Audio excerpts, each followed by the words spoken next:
Assalamualaikum warahmatullahi wabarakatuh. Anak-anak yang soleh dan soleha, ayah bunda dan kaum muslimin dimanapun berada. Alhamdulillahirabbil alamin. Allahumma sholli ala sayyidina Muhammadin wa ala alihi wa ashabihi ajmain. Qala Allahu ta'ala fil kitabihil karim. A'udzu billahi minasyaitonir rajim. Bismillahirrahmanirrahim. Wala taquma laisa laka bihi ilmun. Shadaqallahul adzim. Anak-anak yang soleh dan soleha, ayah bunda dan kaum muslimin dimanapun berada, bagaimana agar amal terasa lebih nikmat? Alangkah baiknya kita mengenali apa itu amal. Amal adalah aktivitas manusia dalam rangka memenuhi potensi hidup. Potensi hidup adalah apa yang ada pada diri manusia, baik berupa kebutuhan jasmani maupun naluri. Manusia senantiasa bergerak untuk memenuhi kedua hal ini.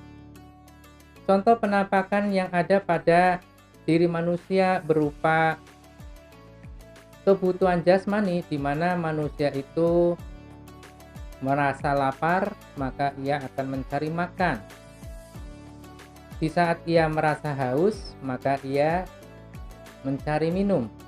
Dan di mana dia merasa lelah, maka dia butuh istirahat ataupun tidur.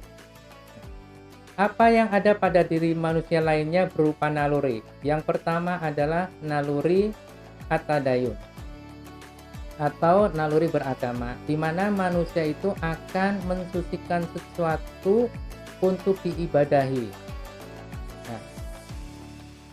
Yang kedua, naluri mempertahankan diri atau naluri bako, di mana manusia itu pasti ingin mendapatkan juara, ingin mendapatkan jabatan.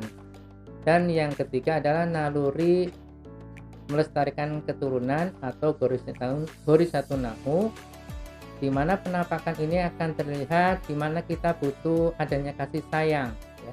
Pelukan seorang ayah kepada anaknya, ataupun anak itu membutuhkan kasih sayang dari kedua orang tuanya.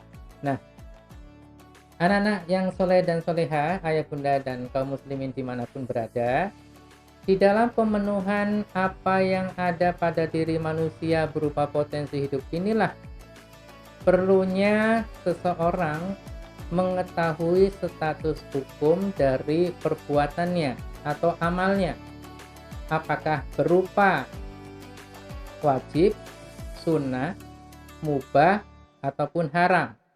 Mungkin lebih sederhananya adalah terkait dengan halal dan haram.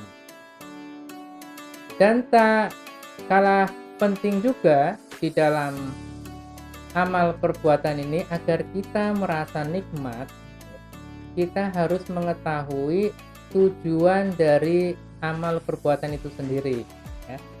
Sehingga amal perbuatan itu akan memiliki nilai. Maka nilai di dalam perbuatan atau qimah amalan ada 4.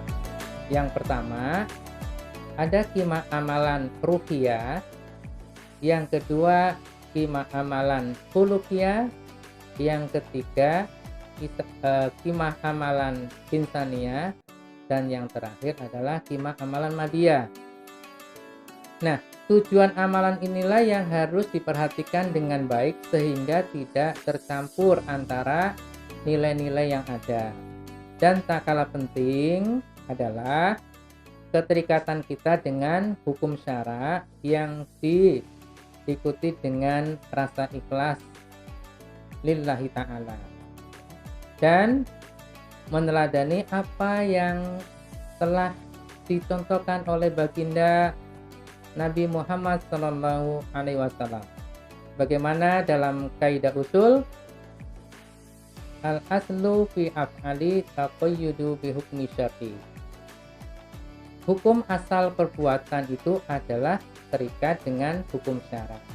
Demikian anak-anak yang soleh dan soleha, ayah bunda dan kaum muslimin dimanapun berada, inilah hal yang perlu kita perhatikan agar amal kita terasa lebih nikmat. Wallahu a'lam bishawab. Wabillahi taufiq wal hidayah. Wassalamualaikum warahmatullahi wabarakatuh.